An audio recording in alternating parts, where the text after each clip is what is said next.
माँ की सहेली। एक वक्त था जब गायत्री के सामने प्रिया उनकी छोटी सी प्यारी बच्ची थी। और आज वही प्रिया माँ के रूप में अपनी बच्ची के सामने खड़ी थी।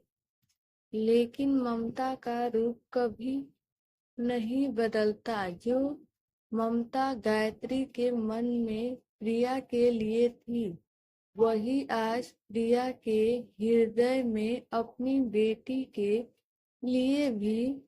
ढलान पे गायत्री ने अपनी बेटी की चीख सुनी और फिर तेजी से पेपर वेट के गिरने की आवाज आई तो उनके कान खड़े हो गए। उनकी बेटी प्रिया और नातिन रानी में जोड़ों की तू मैं हो रही थी। कहाँ 10 साल की बच्ची रानी और कहाँ 35 साल की प्रिया।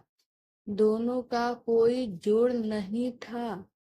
एक अनुभवों की खान थी और दूसरी नादानी का भंडार पर ऐसी तनी हुई थी।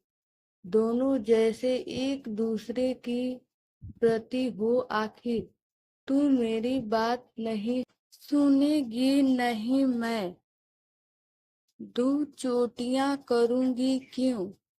तुझे इस बात की समझ है कि तेरे चेहरे पर दो चोटियां हफेगी या एक चोटी? फिर भी मैंने कह दिया तो कह दिया। रानी ने अपना अंतिम फैसला सुना डाला और इसी के साथ चांटों की आवाज सुनाई दी थी। गायत्री को रात गहरा गई थी। गायत्री सोने की कोशिश कर रही थी।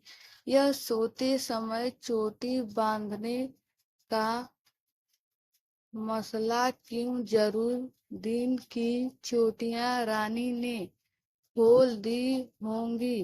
वह दौड़कर दालान में पहुंची तो देखा कि प्रिया के बाल बिखरे हुए थे।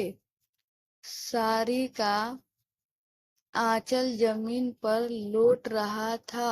एक चप्पल उसने अपने हाथ में उठा रखी थी। बेटी का यह रूप देखकर गायत्री को जोरों की हंसी आ गई। माँ की हंसी से चीढ़कर प्रिया ने चप्पल नीचे पटक दी। रानी डर कर गायत्री के पीछे जा छिपी। पता नहीं मैंने किस कर्मजली को जन्म दिया है। हाय, जन्म देते समय मर क्यों नहीं गई? प्रिया ने माथे पर हाथ मारकर रोना शुरू कर दिया। अब गायत्री के लिए हंसना मुश्किल हो गया। हंसी रोककर उन्होंने झिड़की दी। क्या बेकार की बातें करती है? क्या तेरा मरना देखने के लिए ही मैं जिंदा हूँ? बंद कर यह बकवास। अपनी नातिन को तो कुछ कहती नहीं हो, मुझे ही दोषी ठहराती हो। रोना बंद करके प्रिया ने कहा और रानी को खा जाने वाली आंखों से घूरने लगी। क्या कहूँ इसे? अभी तो इसके खेलने खाने के दिन है। इस बीच गायत्री के पीछे छिपी रानी प्रिया को मुंह चिढ़ाती रही।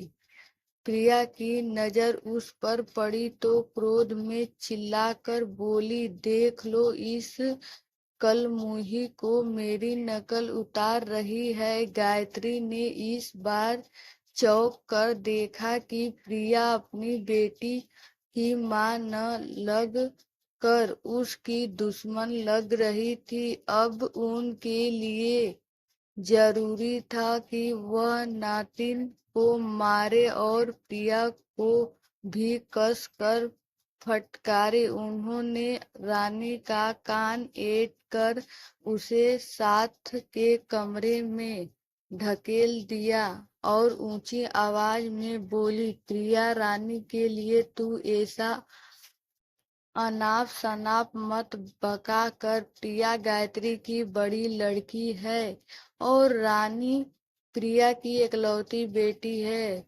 गर्मियों में हर बार प्रिया अपनी बेटी को लेकर माँ के सूने घर को गुलजार करने आ जाती है। गायत्री ने अपने 8 बच्चों को पाला है। उनकी लड़कियां भी कुछ उसी प्रकार बड़ी हुई जिस तरह आज रानी बड़ी हो गई है।